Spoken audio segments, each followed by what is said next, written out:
My god, Pearl Jam rules. Pearl Jam has ruled for 30 years now, and hell, even before they were Pearl Jam, they still ruled. And with their new record Gigaton about to release in a few days, I was aching to, get a chance to do what I do. Or at least, what I should do more often. I'm sorry, y'all, my schedule's cray. And break down their entire discography for those of you who want to explore the vast reaches of material that this amazing band has put together across 3 decades. And me? I love the shit out of this band. No joke, Pearl Jam's 10 here was the second album I ever bought, all the way back in 1991 when I was 6 years old.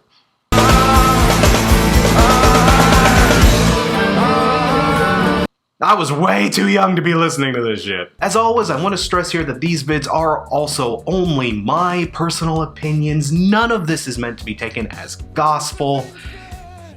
Y'all will still probably leave your salty comments anyway, but for those of you that have always wanted to see what this band is about and could use a good place to start within their vast and wildly various catalog, I'll be happy to try and show you how to get into Pearl Jam.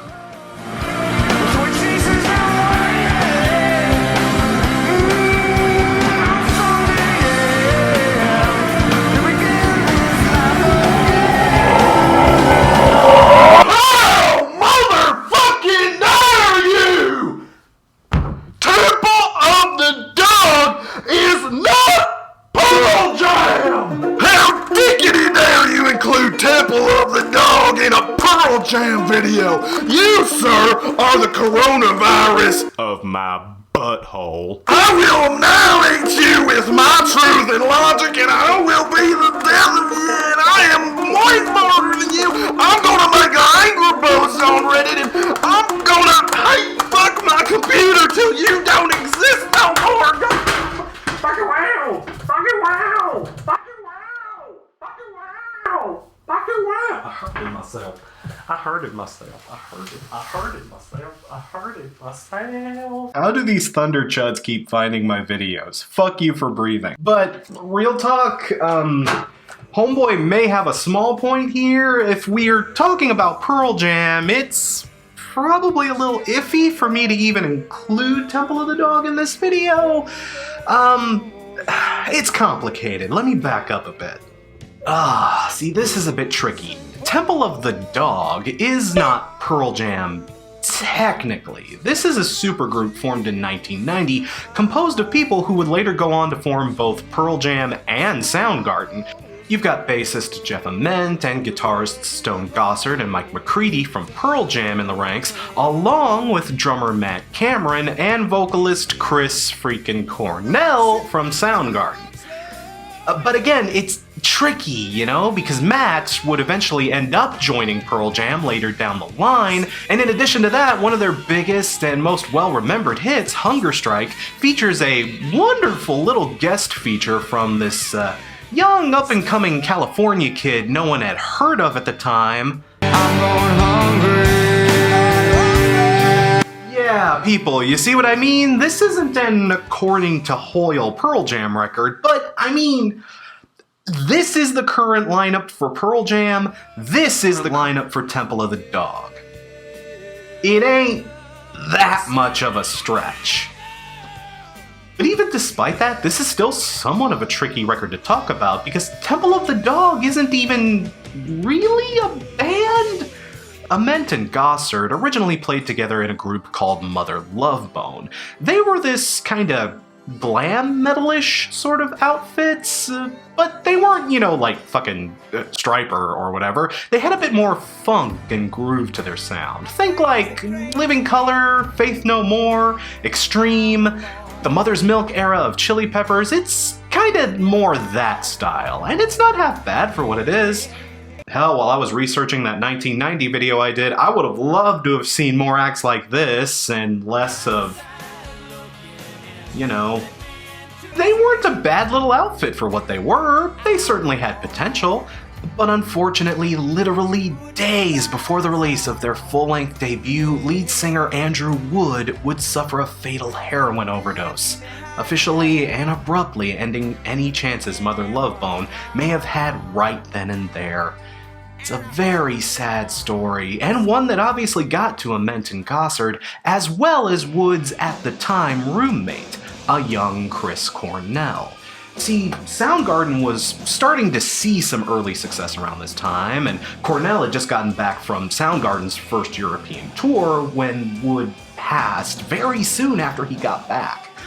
On a whim, Chris just decided to draft up 2 songs as tributes to his late friend, and he pitched them to his former bandmates, Gossard and Ament. The original idea was to just get together, record these songs, and release them as tribute singles. But, the idea kept growing and growing in scope as they jammed around, and eventually that little idea became an entire side project, with an entire album being drafted to his memory. It's a very touching story, and an amazing tribute to their friend and colleague. The core idea behind this album is just so sincerely good and decent. You love to see stuff like this happen, just on principle alone, What helps the record out even more than that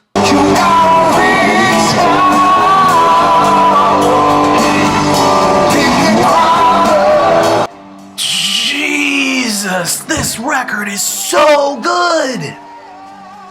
Like, holy God, this may have just been a side project, but they did not slack off here. This is a gorgeous piece of early 90s rock and mandatory listening if you are even vaguely interested in the genre. It's the best of both worlds. The instrumentation leans more into the Pearl Jam side of things, but the lyrics and tone feel way more Soundgarden. And Chris Cornell? He's Chris goddamn Cornell. He's a legend. Rest in peace, King. We miss you too. And make no mistake, this is one of those few side projects that is just as good as it sounds on paper. Maybe better. These guys could have been hit makers for decades if they'd decided to stick to it. Say Hello to Heaven is a downright tearjerker, and Hunger Strike is not only an all-time 90s classic, but one of the best advanced level karaoke duets you could possibly do. Like if you and a buddy are sick of doing Under Pressure for the 16th zillionth time, hey, keep this one in your back pocket. This is a good one to have. But outside of the singles, it's also got plenty of ragers like Pushing Forward Back and the monumentally epic 11-minute Reach Down. I mean, you guys know how grumpy I get about songs that are too freaking long and are overly bloated. It takes a lot for an 11-minute song to actually get a recommendation out of me. But people, Reach Down is worth all 11 of those minutes, man. Like, this record is so good, but it's also such a strange anomaly. The overall tone is much more somber, slow, and sincere than the group's usual output, at least when they were first starting up around this time. Call Me a Dog and Times of Trouble are beautiful slow jams. Wooden Jesus is quirky and charming with its woodblock percussion and its acoustic guitar licks. It's super duper groovy and cute, and it closes on the organ-heavy All Night thing, which is just smooth and seductive and just... God, I miss Chris Cornell so much. I mean, it's so not like a Pearl Jam album, and even with the lineup, this isn't technically a Pearl Jam record, so including it on this list is a hell of a stretch, I'll give you that. But A, when the hell else am I ever going to get a chance to talk about Temple of the Dog? And B, this is just legit one of the best damn records of the entire 90s. This was just the initial flicker to two very bright fires that would burn for years and years and years. You owe it to yourself to dig this one up at any level. I'd say Temple of the Dog totally holds up. But enough side projects, enough history. Let's get into the good stuff. People, there is just no simpler way to say this. listen to 10. If you take absolutely nothing else from this video at all, 10, 10, 10, 10, 10. Listen to 10, go by 10, get 10. 10 is a 10. Man, you want to talk about making a good first impression. Pearl Jam's 10 may be just about the best goddamn debut record ever made. Okay, in rock, at least. Okay, in 90s rock, I mean. Okay, that's just not fair. But regardless, this album is absolutely astounding. The album itself, with its title being a reference to the band's original moniker, Mookie Blaylock, that is not a joke. They originally started life as Mookie Blaylock. The label made him change it, but I'd like to think that had the man known himself, good old number 10 would have been proud. I don't know, this dude doesn't strike me as the kind of guy who listened to a lot of grunge, but hey, it's cute. It's cute. But goofy name or not, this record just absolutely destroys. This is not only one of the best debut records of the 90s, but this is one of the albums that defined the grunge sound. Right up there with albums like Nevermind, Bad Motorfinger, Siamese Daydream. This record helped make grunge music what it was. And what it was... it was savage, loud, frustrated, angry, explosive, and, well, like, crazy dark? You know, as much as I love this record, and believe me, people, I love the fuck out of this record, having listened to it again here recently, man, you forget just how pitch black this record is.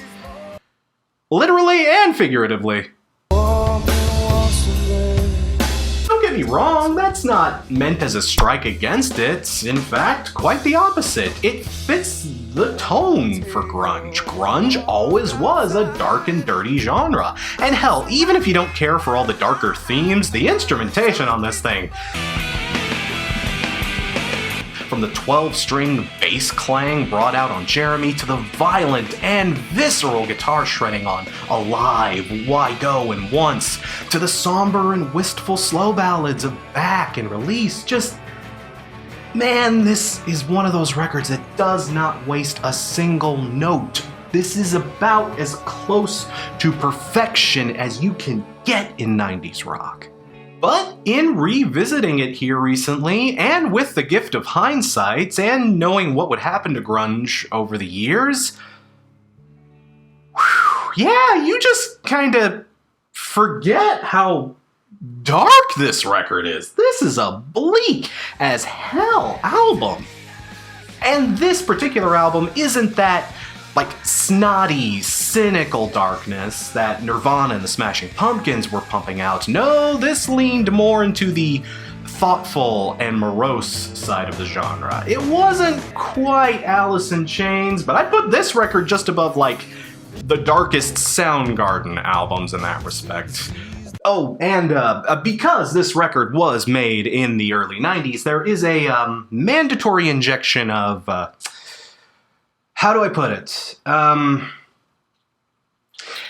Edginess! Dude, this is a record that'll upset your parents. Take that, society! Hashtag, you offended? I don't know, that hashtags weren't a thing in the 90s. I'm dumb. Why do you watch me? I mean, there's no two ways around it. This record is like...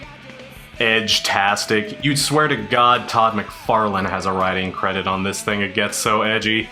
Like Once, Alive, and the B-side to the Jeremy single Footsteps are all story songs in this mini-opera, as Vedder calls it, called the Mother-Son Suite.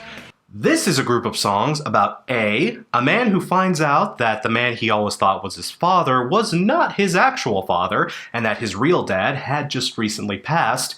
A true story that actually did happen to Eddie Vedder, which is followed up by B, the man's mother forcing sex upon him because of how much the man resembles his deceased father, and then C, the trauma of the whole experience driving the man insane and turning him into a serial killer. Those last parts aren't based in reality. At least I sure hope not. On top of that, you have songs like Why Go, which is about a little girl being put in a mental institution by her parents against her will.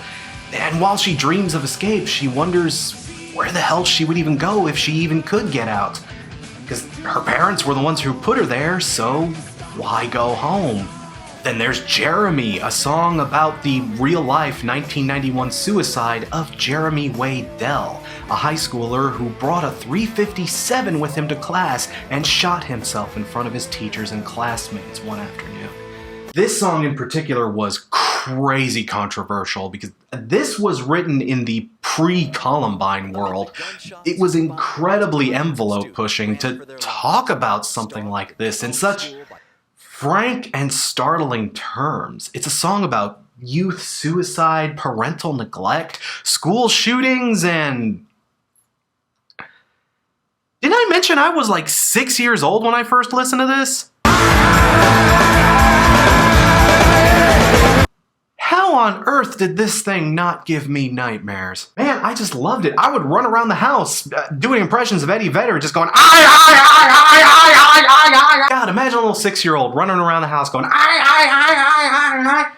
Oh, God, I'm amazed my mom didn't punch me. God, on every level, this is a triumph. It's cinematically gorgeous. It works so well as a visual representation of the song, and the performances and choreography and cinematography. I just need to stop myself before this video turns into a full I love this song.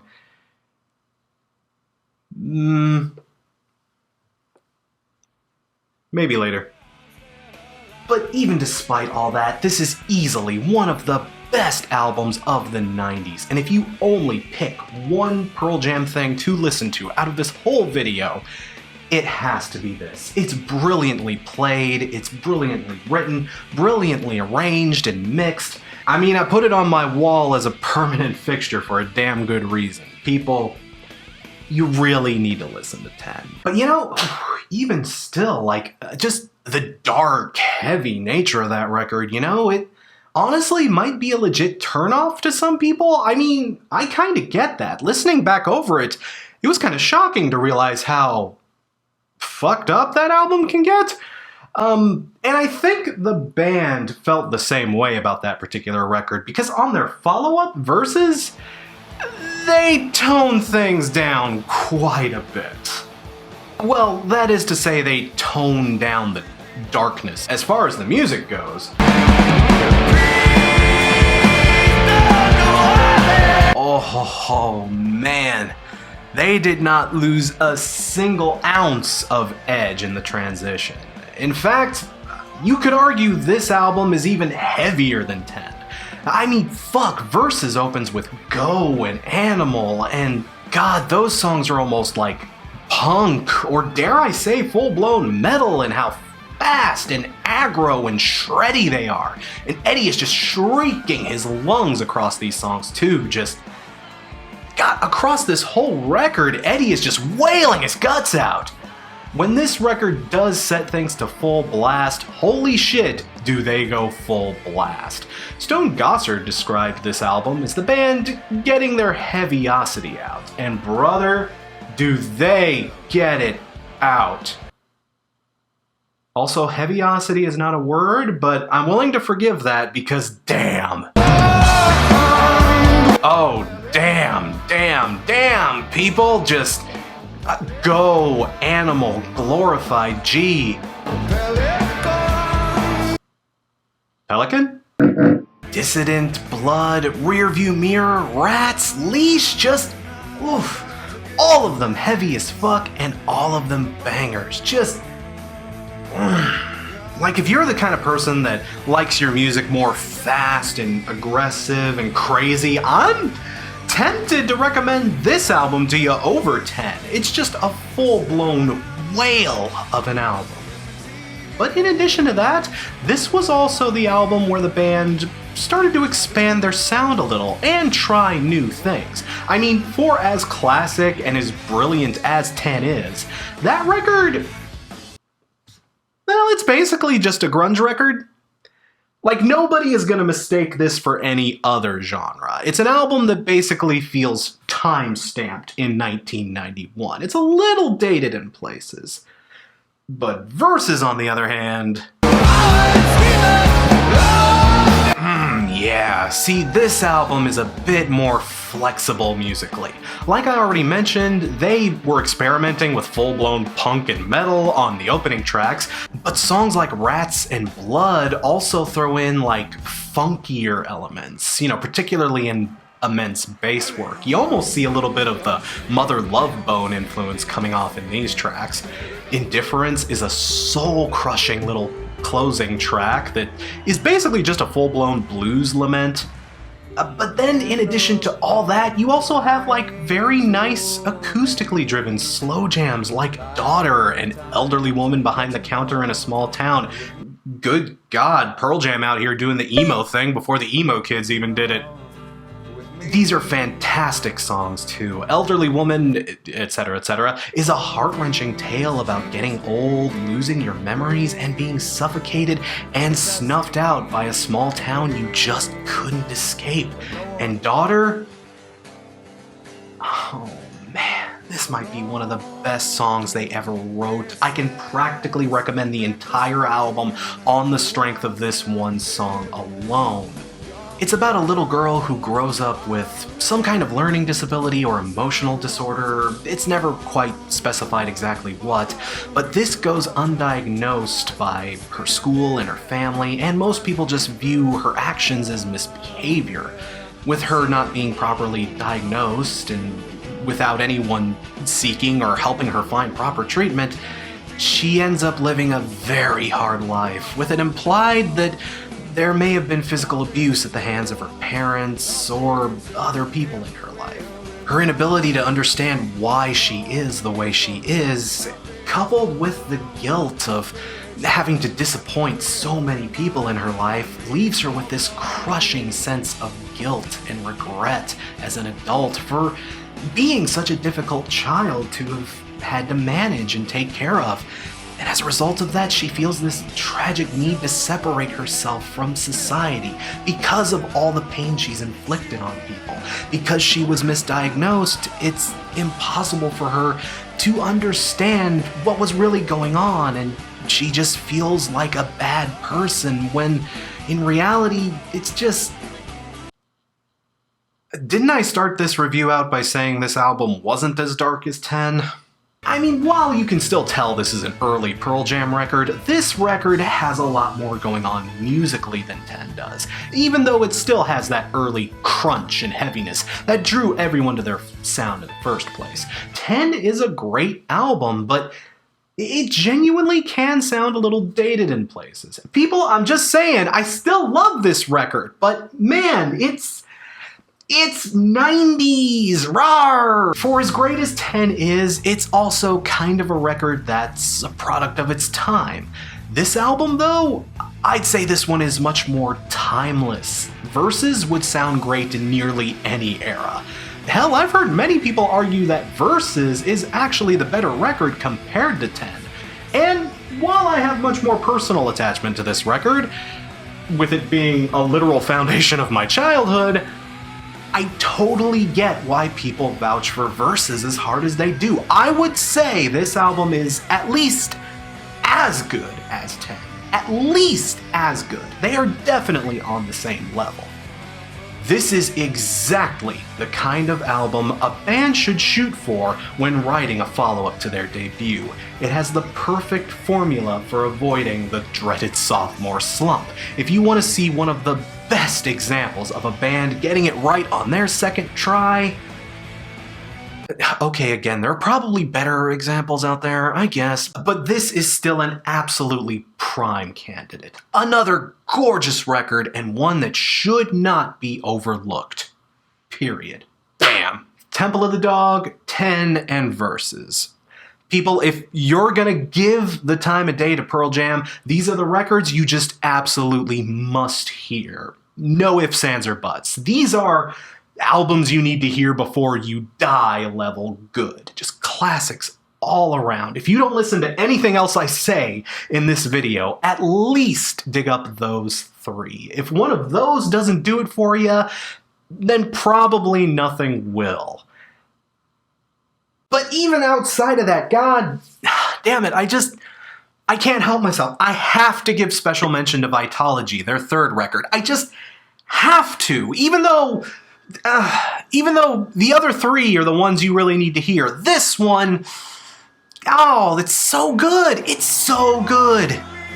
Vitalogy. Oh, Vitalogy. What can I say about you except you weird? You know, if any album tormented me as to where it belonged on the list, my god, it was this one. Don't get me wrong, Vitalogy is fucking great, and it has some of the absolute best music this band would ever make, and yeah, I don't say that lightly. This band had already made a ton of great music up to this point, but still though, oh, seriously, Last Exit, Spin the Black Circle, Not For You, Tremor Christ, Nothing Man, Corduroy, Immortality, Better Man? Holy shit, this is the record with Better Man. That alone, that's like 50 points in my book. Better Man is... It's alright. This album is just like stuffed to the gills with outstanding tracks. It's another record that continues to build from their harder edge, but also continues to experiment and try more new and interesting things. This album tries more kooky and weird things, as opposed to Versus just trying to, you know, sort of see what else they were capable of doing. This is more dissonant harmonies, more unique instrumentation, more complex and unconventional arrangements. This album is definitely the most experimental of their early period. If you're the kind of person who likes their music a little bit on the weirder side, this might be for you. In fact, I'd say this record maybe gets a little too weird in places. Bugs on my ceiling, crowded the floor. Huh?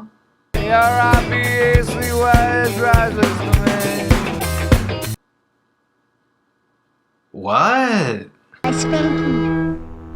That's the only thing I want so much. The fuck? Yep. This album's weird. It has a lot of moments on it. Don't get me wrong, the moments in particular when the record is just being a record and giving us good songs, it absolutely rules. It kicks ass. But it also has moments where it's... Do I eat them? Raw, well done.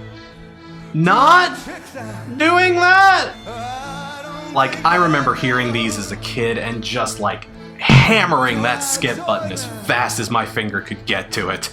I mean, they're not even particularly good interludes. They seem to just be on the record to piss people off. Like, ugh. It's a little complicated. Again, let me back up a bit. This record was kind of a tough one for the guys to make. There were a lot of internal tensions going on at the time, plus their touring schedule was tearing them apart. This was also the period where they were smack dab in the middle of their gigantic war against Ticketmaster. That's a fun little story that I don't have time to go into in this video, but, you know, look that up if you've got the time. And in addition to all that, McCready had to spend a little time in rehab for a drug problem. They had to fire their new drummer, and look, people, this was just a messy album to make, and it kind of shows in places, particularly on tracks like this, where it feels like the band is just... I see them surround me, I see venting. Like, these are vent tracks.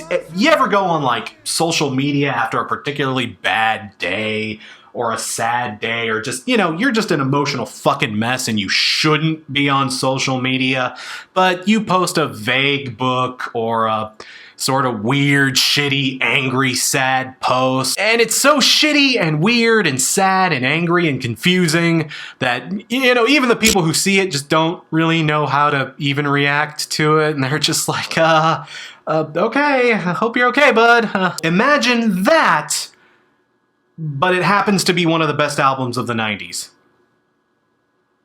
I told y'all this album was weird. But hell, even through all that chaos, the boys still had so much creative spark in them. And while I juggled like hell over whether this belonged in must-hears or next steps, seriously, this album does have its problems. I had to put it in must-hears because, man, while the record does have stumbling points, when it's good, it's fucking brilliant. This record is another all-time classic. I just have to put this on the highest recommendation podium too. I would hate for you to miss, like, Better Man, Corduroy, fucking Nothing Man. So many good songs on this record. You really shouldn't pass up. Just See them deciding my fate. Oh, that was just once was a don't be afraid to hit that skip button once or twice. I mean, I'm just saying.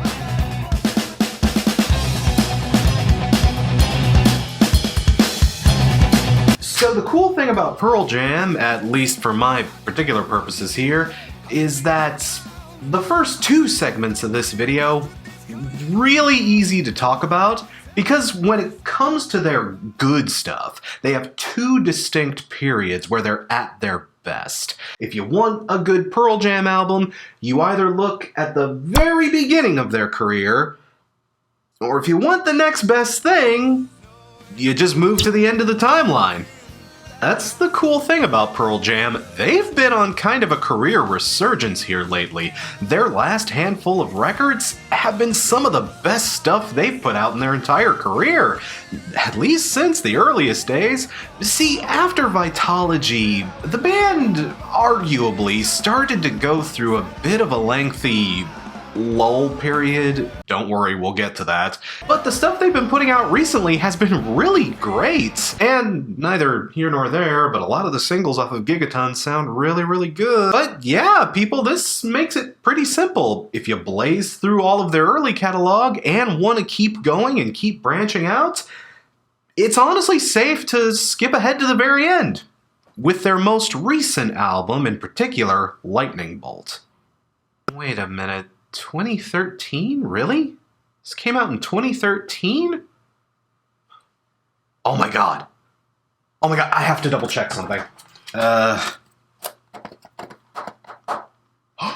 my god! I've totally reviewed this! Holy shit, I reviewed this a long time ago. This was one of the first quickies I ever did. Ooh, does that mean I can cheat? Ooh, can I cheat? Can I cheat on this one? Can I just, play my old review here and get away with that? Can I cheat? Can I totally cheat for this one? Ooh, should I cheat? Nah, I'll be good.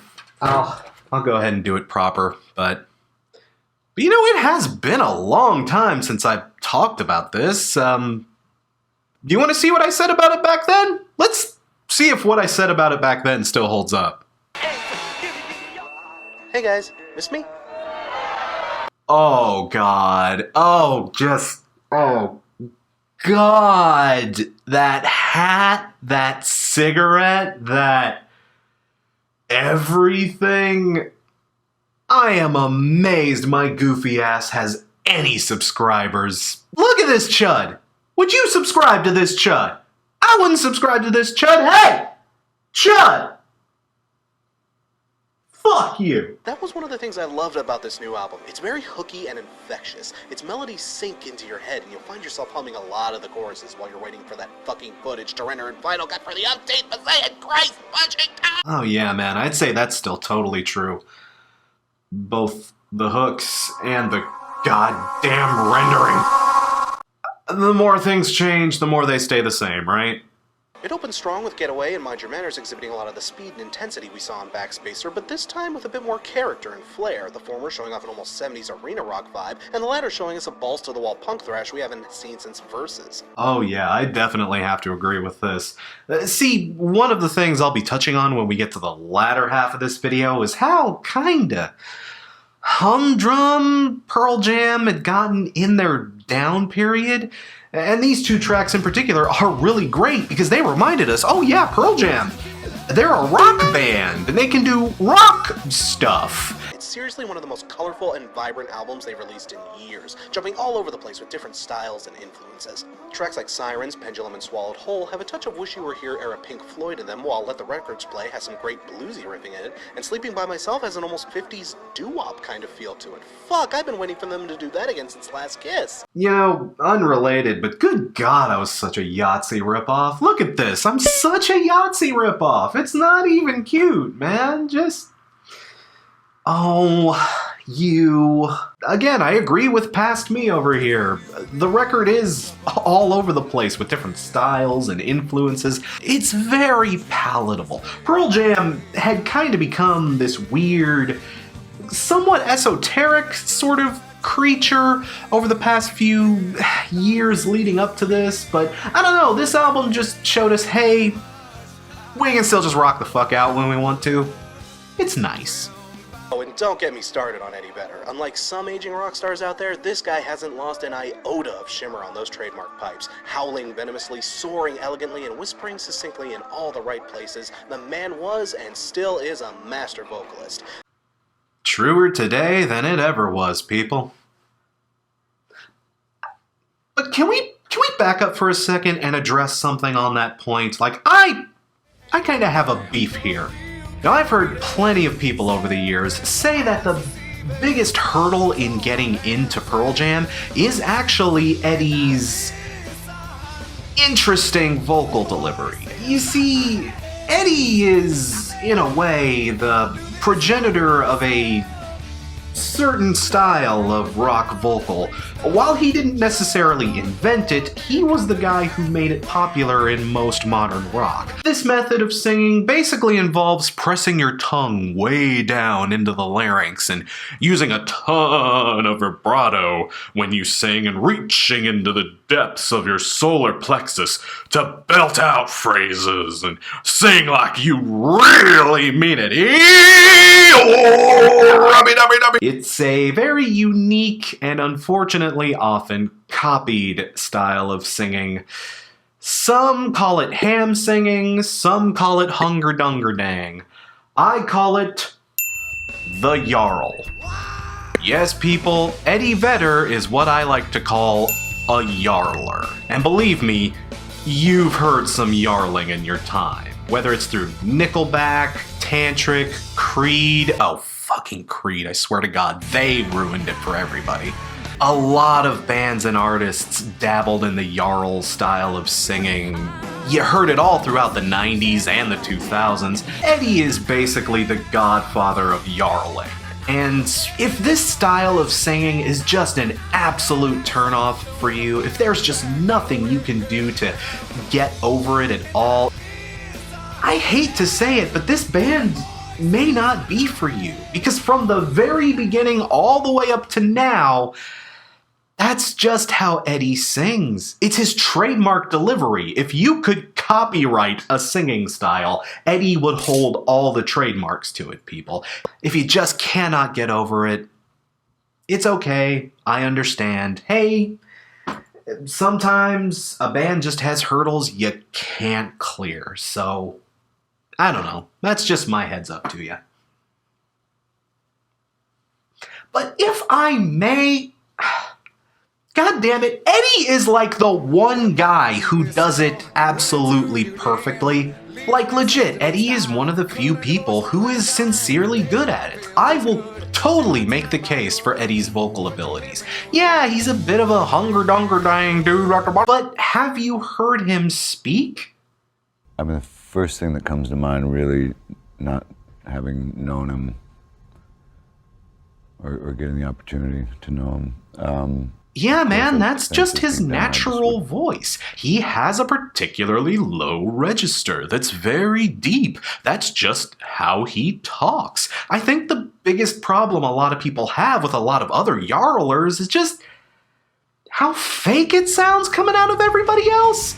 It sounds fake when Scott Stapp does it. It sounds fake when Chad Kroeger does it. A lot of the people who do it are pretty much just aping Eddie's style. But when it comes out of Eddie, it's perfect. There is nobody who does this better. Like, even if you just can't stand all the other Yarlers you've heard out there, please at least give Pearl Jam a chance, because out of all the bands who do it, they are the ones who do it right. Eddie may have accidentally given us a lot of bad singers, but hey, that's not his fault. Imitation is the sincerest form of flattery, and a lot of people have flattered Eddie Vedder over the years. There are tons of copycats, but only one Eddie fucking Vedder. Wait, wasn't I supposed to be talking about Lightning Bolt? Lightning Bolt is just an outstanding record all around. It makes for a great entry point for anyone who wants to try something that, you know, a million other fanboys haven't ranted and raved about 1,000 times. It's totally worth checking out if you want to stray from the beaten path a little bit. And honestly, more or less the same can be said of the record that was previous to that, 2009's Backspacer. Wait, I remember saying something about Backspacer in that original video, right? What did I say about it back then? Even though I did like their previous album, one of the problems I did have with Backspacer was its lack of variety. It could get just a wee bit homogenous at times. Ah, yeah. Yeah, I mean, I guess. People don't misinterpret me. Backspacer is another pretty damn solid record. It's really bouncy and energetic, and believe me, at this particular stage in their career, Pearl Jam really needed an energetic record. Again, we'll get into that.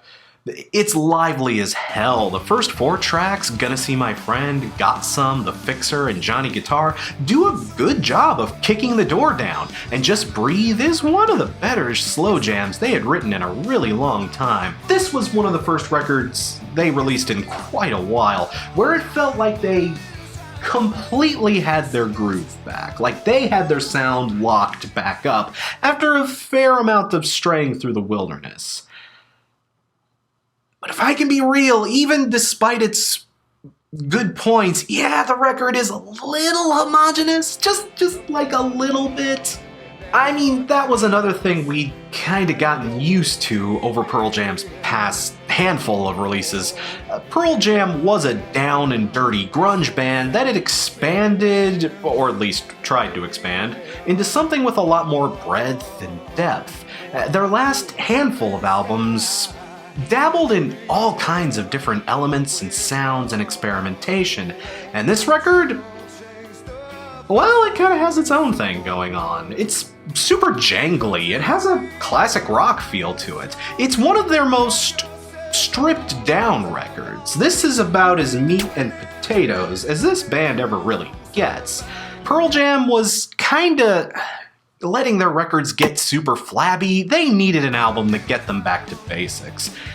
And whoo, man, can this album get basic in places? Like maybe a little too basic? Even though it's a strong release, it can kind of feel like you're listening to the same song over and over again. Outside of its slower, deliberate moments, like Just Breathe in the end, again, it's a good record, but it can feel a little samey. It never gets necessarily boring. It can just feel like a little anemic in places, particularly for a Pearl Jam record.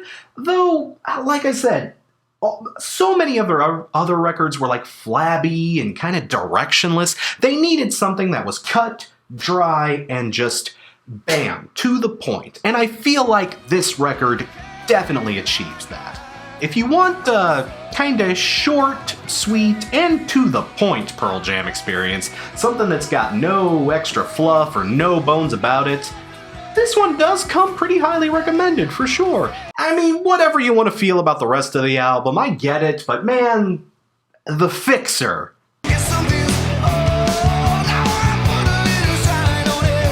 That's just a good-ass track. That is a good-ass song. Just, Pearl Jam really has been killing it here with their most recent period. I'm excited as fuck for Gigaton, no lie. But, I know I said that the easiest way to tell where the best Pearl Jam albums are is to look at the beginning or, like, the end, but those of you with a keen eye probably spotted that sitting there. Yeah, I was kind of lying to you because, oh man, their fifth album, Yield, from 1998, I'd say that falls into this category too. But this record is also a little strange? Is that the word I'm looking for? It's a little strange. Again, this was one of those records I just could not decide where I wanted to place it. I fought with myself for fucking weeks deciding whether it should go here or as a full-blown must-hear. Because, this record is very similar to Vitalogy in some ways, in that it's a little weird, but man, when it hits...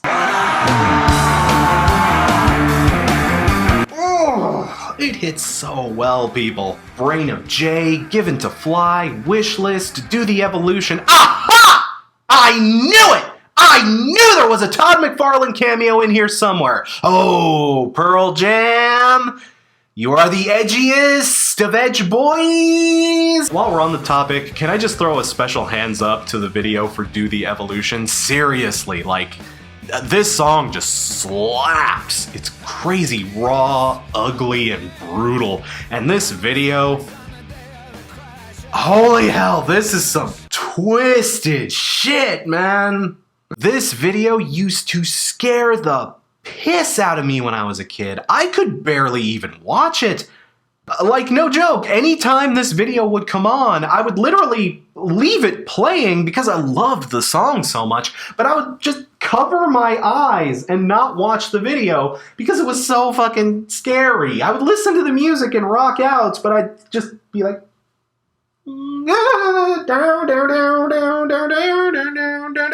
That scared me as a kid, but this didn't?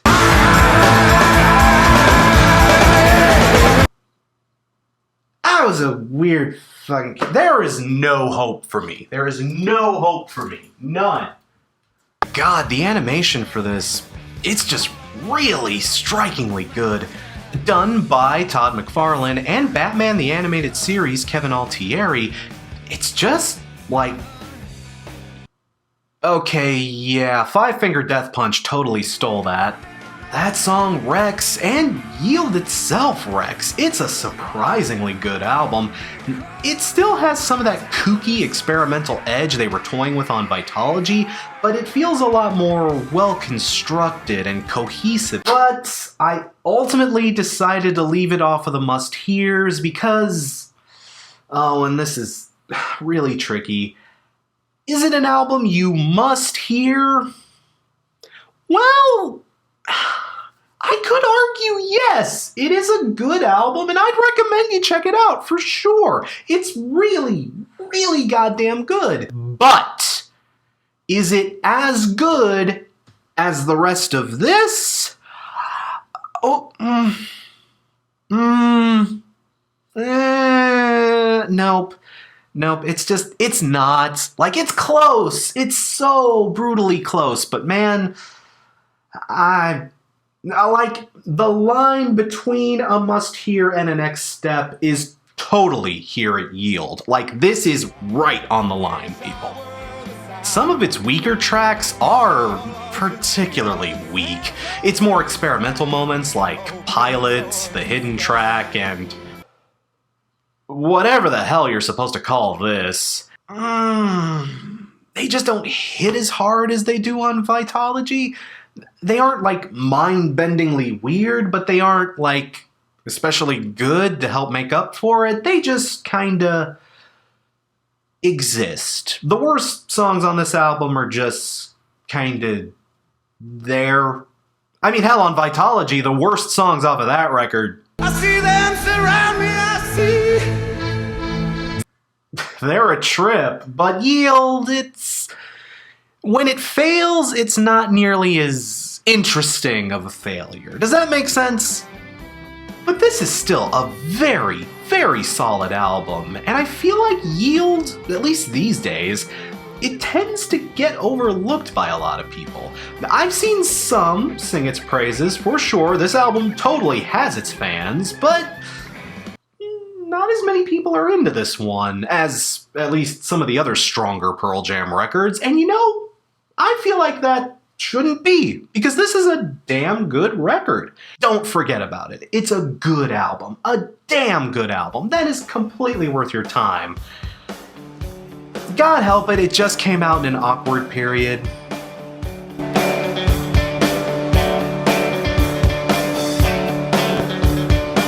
And speaking of evolution, after Yield, the band had pretty much decided that with the ever-changing tide of the rock landscape and their own mounting frustrations with heavier music in general, that it was time to further evolve themselves into an even more bombast and weird direction. When they went into the studio to create the 2000 follow-up to Yield, Binaural, Gossard stated that the band were ready to try something new and that it was time for a change.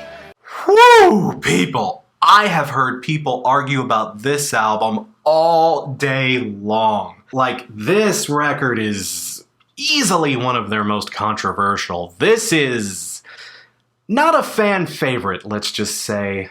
But that's the weird thing.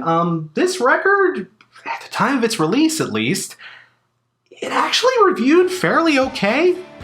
I mean, it didn't review as badly as you'd probably think it has, given all the hate that's been poured its way. Entertainment Weekly gave it a B+, Rolling Stone gave it 3.5 out of 5, Spin gave it 7 out of 10.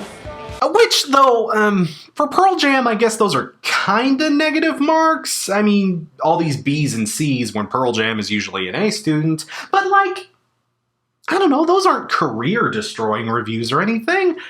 What I think really hurt this particular record, at least at the time, was the word of mouth. Holy shit, back in the day, if you knew somebody that was in the music, they'd be happy to tell you how bad this record apparently was. The public at large definitely seemed to be more savage to this one than the critics.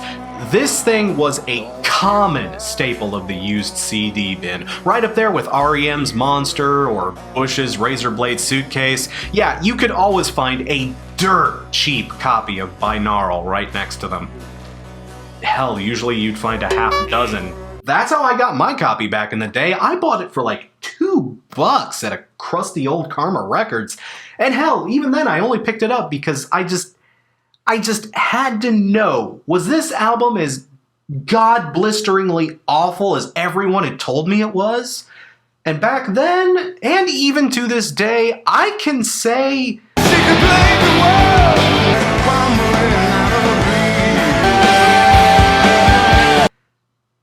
hell no, this record isn't bad at all. Like, real talk, this record got a raw deal. A way too raw deal. It's way better than you've probably heard it is. This has some outright jams on it, to be honest. Breaker Fall, God's Dice, and Evacuation are just straight up catchy.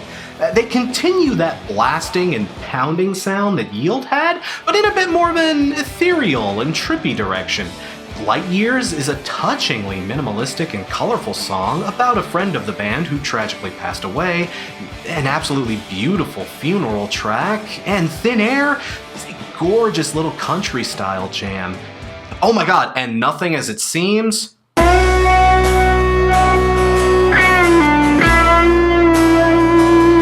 Ooh, this is some Pink Floyd shit, dude, what? It's downright impressive how they were able to achieve such a mood on this record. People, I'm gonna vouch for this one. Binaural, not a bad record. At the very least, it's not as bad as you probably heard it was. It has some outstanding cuts on it that I truly don't think any comprehensive best of collection is complete without. It's very solid. So why isn't it higher on the list then? Well, you probably heard bad things about this record, and while some of them aren't necessarily justified, it's not perfect either. I mean, I just gotta be real. As much as I enjoy this record, some of the grief that it gets is pretty legit. Most people's main issue with it, like I mentioned earlier, is just how dozy and sleepy it can feel. And you know, they aren't exactly wrong. Outside of the opening tracks, this record just loves to linger in first gear. It's a record that some might call languid, while others would call it fucking boring, but I choose to call this album languid. This one is heavy on the slower songs, and it's trying to do this trippy, mind-melting kind of thing. The record is actually called Binaural specifically because the producer they hired for this actually specialized in a special recording technique called binaural recording. In its most basic terms, the music was recorded in such a way to make it feel like the band was actually there in the room with you, playing the music directly in front of you. It's a very interesting way of doing things, but on this record, well, that's the thing. Only some of the tracks actually utilize the binaural method, and it kind of came out with mixed results overall. I mean, you really feel that method on Nothing As It Seems. That song is the proof of concept right there. Like, that song sells it hard. All the other tracks that use the binaural method on this record, though,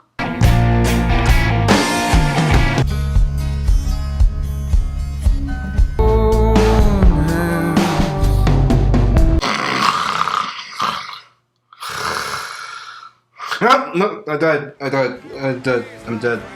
I feel like the band really should have gone all or nothing on this record.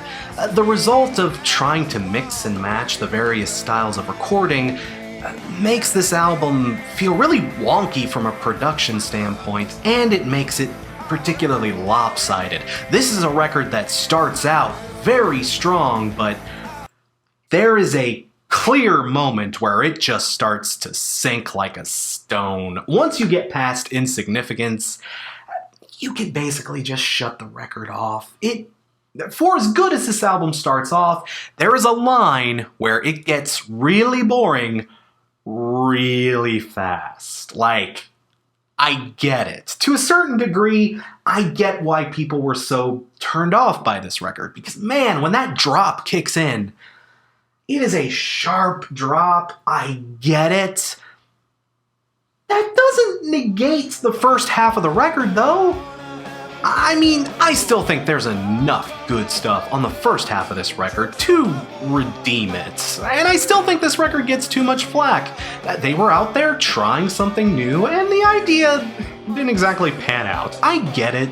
But when it works, God, it works very well. But you know, as a result of its fairly deep flaws, even though this is a strong record in places, that doesn't make it the most newbie-friendly. Like, save this one for a rainy day, or when you've heard some of the better stuff and are feeling adventurous and want to try something a bit weirder. Or, hey, if you really like the more mellow side of this band's sound and you're just looking for something in like a sleepy, psychedelic vein, you know, this'll hit the spots. I'd say it's worth trying then, too.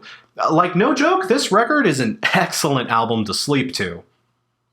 I don't even mean that as an insult, just put this on and fall asleep. It is a surprisingly peaceful record. But if you're looking for a record that's not quite as top-heavy as this one, well, how do you feel about Guacamole? The band's 8th album, simply titled Pearl Jam, or sometimes referred to as the Untitled record, or even the Avocado record. I can't imagine why. Is definitely a record that a lot of fans look back on fondly. Originally titled Super Unowned, this record, to many, is often considered the point where Pearl Jam finally broke out of that dozy middle period I keep banging on about. And to be honest, there is a part of me that wants to agree with that. It's certainly better than the album that came before it. We'll get to that. And the singles in particular to this one are really killer. Life Wasted, Worldwide Suicide, and Gone are all really standout tracks. And even some of the deep cuts like Comatose and Severed Hand are all punchy as hell little jams. You know, one weird thing I kept noticing as I was doing my research for this was pretty much every album in Pearl Jam's catalog, even the ones that may not be so great, they always open strong. That's a weird coincidence, isn't it? These guys sure as hell know how to make a good first impression. And that having been said, Avocado is definitely not a record to shake a stick at. I'd say it does deserve at least a fair amount of the praise it tends to get. It's a good record overall, but here's the thing, people, have you listened to this record lately?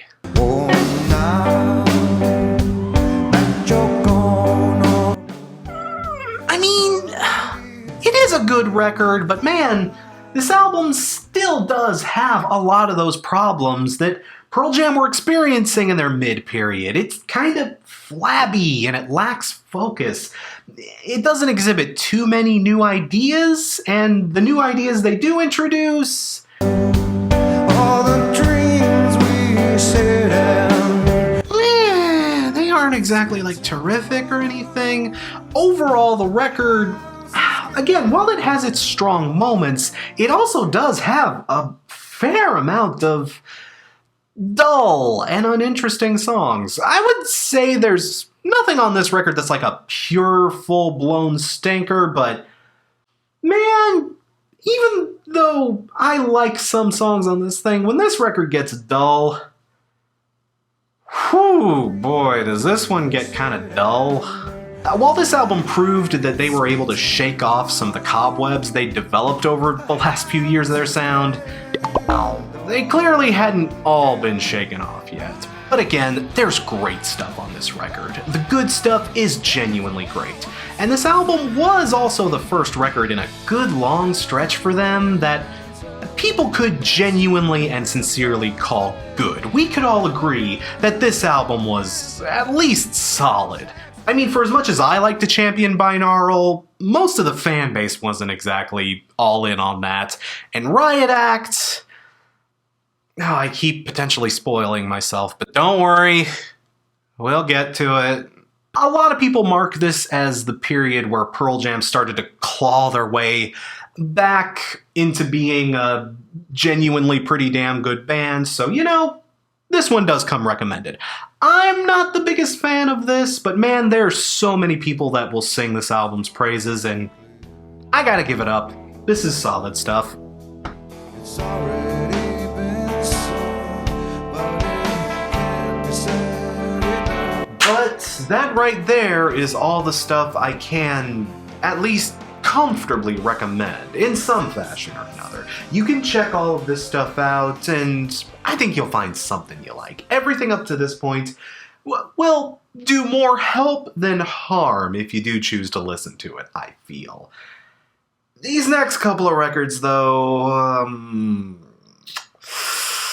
okay, people, I do need to reiterate, just because a record makes this particular section of the video, like with the Tool, Tragically Hip, and Rush videos before it, if something ends up here, that does not inherently mean it's a bad record. Hell, I don't think Pearl Jam have any records that are just outright dogs or anything. Even at their worst, this band can at least present something good to us. Even if it's not much, there's still something on every Pearl Jam record worth getting into. Like Riot Act. Riot Act was the album that came out right after Binaural, so if you remember how people reacted to that one... Yeah, this one's a little controversial too. But even still, I can easily say there are 3 to 4 songs on this album that absolutely fucking slam. I Am Mine is an awesome mid-tempo piece of existential thought, Save You is a solid cruncher, and Green Disease is very much the same. This record is not without its strong moments. But as a whole...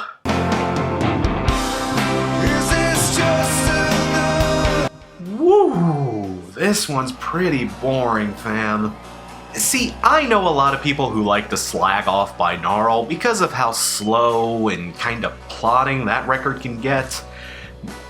And again, it's not that I wholeheartedly disagree, but at least Binaural has a few decent concepts on it, and it has way more good tracks. Hell, some of its slower songs are some of the best slow stuff this band has ever put out. This record, though,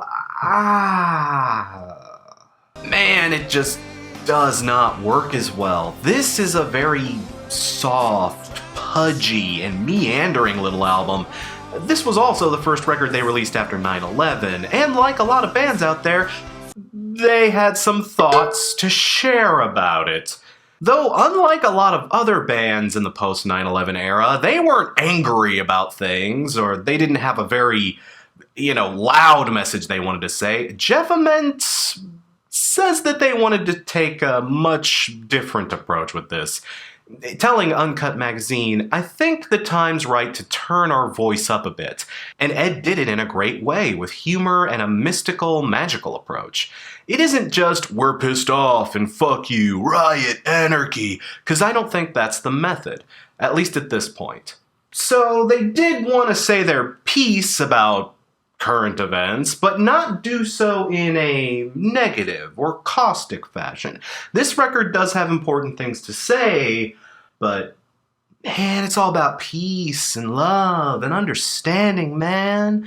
Like, 9/11 sucks, but dude, we gotta chill. We gotta keep our chill, man. We're Pearl Jam. We're so well known for being chill, but we gotta be chill, dog. We gotta be chill. So, what did this chill approach to the situation give us?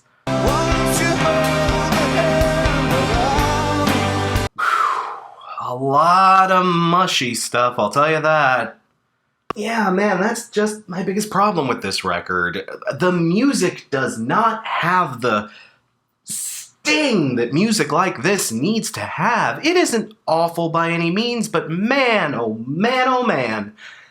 Did American Idiot just do this better? And that's the thing. That's about as caustic as it really gets. A lot of the other songs like Green Disease and Love Boat Captain are more about corporate greed or more vague, general, broad sort of protesting. I mean, it's not bad. None of it is necessarily awful, but man, this record just lacks grit and teeth and bite, and that kind of music really needs that kind of sharp, venomous sort of spit to it.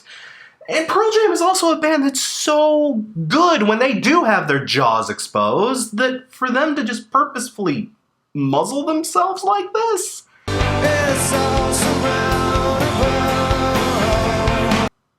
This album just reeks of wasted potential to me.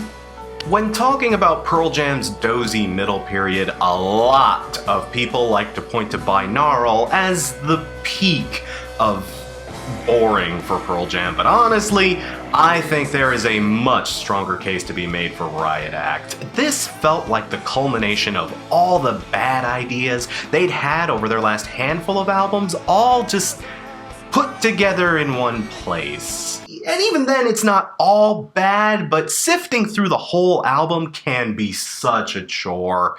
I just gotta be real here. I think the reason people look back so fondly on Avocado is specifically because the last couple of Pearl Jam records just set them off so much. Avocado looks good in comparison to these two. Yeah, that's probably why you see a lot of people with fond memories of Avocado, because they got burned by Riot Act. I don't know, maybe. I've seen some people defend this one, but I'm not one of them, I'm sorry. If you're a newbie, I really would not recommend you start here. Check out the singles if you're curious, but outside of that, trust me, you're not missing too much with this. But hey, credit where it's due, at least there are a few songs on Riot Act that are genuinely worth your time, if only a handful of them. And I at least understand why that album turned out the way it did. It was just a culmination of the great big wall of beige that they'd been building up across a few album cycles. These were mounting problems that finally kind of came around full circle and bit them in the butt. You know, that album at least makes sense. I get why Riot Act sounds the way it does. No Code?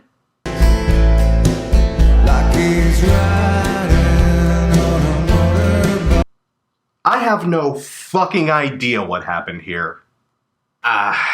Forgive me, people. I feel like I may have built this one up a little too much across the length of this video, just telling you how gloomy and doomy No Code is, but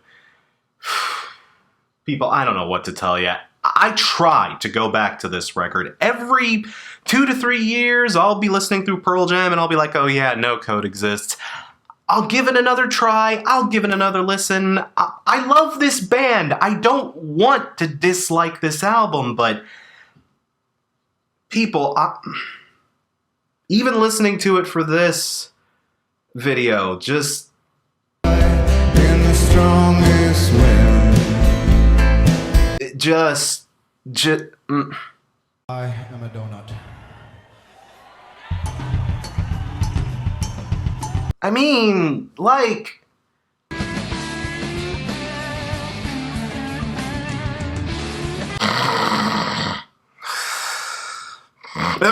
Pelican. This came out between Vitalogy and Yield. And man, I just do not get it, because both of those are really good albums. But No Code? This is a sloppy mess. Apparently, like Yield, the recording process for this one was also fairly chaotic, and woof, it shows. More so on probably any of their other records. But from the things I've read about this album's production, it really does sound like it was no fucking fun. Eddie was calling most of the shots on this one. The band were really tired and frustrated from their touring schedule. Again, Ticketmaster. They didn't get the time to really flesh out the songs that they'd wrote in a way that they were totally happy with, so a lot of the songs feel half-finished because they are half-finished. And on top of all that, Jeff Ament nearly quit the band in protest after the band had neglected to tell him they'd started recording. I imagine that was an awkward phone call. Hey guys, can't wait to start recording the new album. Oh, we started 3 days ago. Where are you? Dude! There's no two ways about it. This record was kind of a shit show. Tensions were at an all-time high, and creativity was at an all-time low. Not that there are some creative ideas on this record. Jack Irons in particular has a few interesting moments. His polyrhythmic beats on Who You Are fairly interesting. Some of the tribal drums on In My Tree are alright. There's some stray garage rock sounding tunes like Hail Hail and Lucan in there. They're not bad, not like all-time greats, but they're okay. Like, this isn't an album completely devoid of charm, and man, you can tell the guys are really trying their damnedest to make a good record. For all its faults, the record does not feel like cynical or phoned in or anything. But man, this is a very frustrated album from a very frustrated group of guys, and it comes across in the music. This is easily their least memorable album, and it's a long sit too. Like I've already said though, Pearl Jam at their worst is never cringy or unlistenable, but man, this album right here shows you that when Pearl Jam is bad, they can be frustratingly boring. And this record, in my opinion at least, just has to be the blandest record they ever made. Binaural certainly has its bland moments, but at least its core concept is solid, and it starts incredibly strong. Riot Act is kind of bloated and toothless, but at least we got a few decent songs out of it. No Code? What do you even say about this record? I listen to this album and it puts me to sleep. And not in a good binaural way either. It just slides into your head and slides right back out again, leaving zero mark on your memory. It lacks a lot of the oomph and power and emotional resonance of their most powerful work, and it doesn't have, like, the interesting kookiness or bravado of some of their more experimental work. It's just kinda there. It almost has the opposite problem that Avocado does. Avocado looks really good in comparison to the records that preceded it, but No Code, ooh, oh boy, oh holy shit. Even taking Pearl Jam's legacy out of account for this album, it's still just very, very mediocre.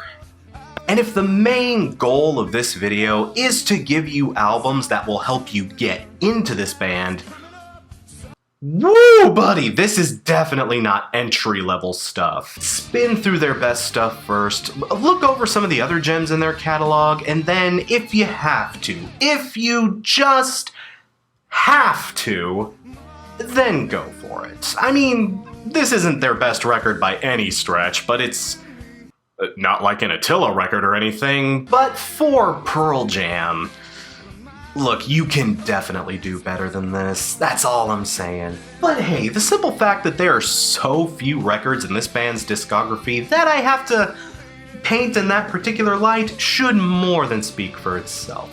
Pearl Jam is a band with an absolute treasure trove of amazing music to potentially discover. And like I always say, these vids aren't meant as strict, unflappable gospel. So, you know, dig around their catalog and see what you find. See what you like, you know? You'll probably come up with an entirely different outcome, and that's okay.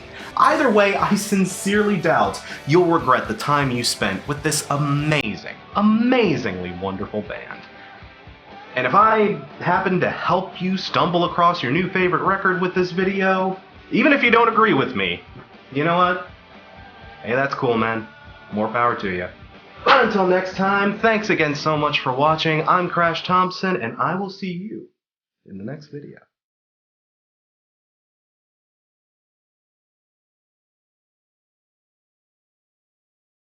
Super special thanks to Mo Madison, Elref Matter, and Brandon Barnfield. Ah!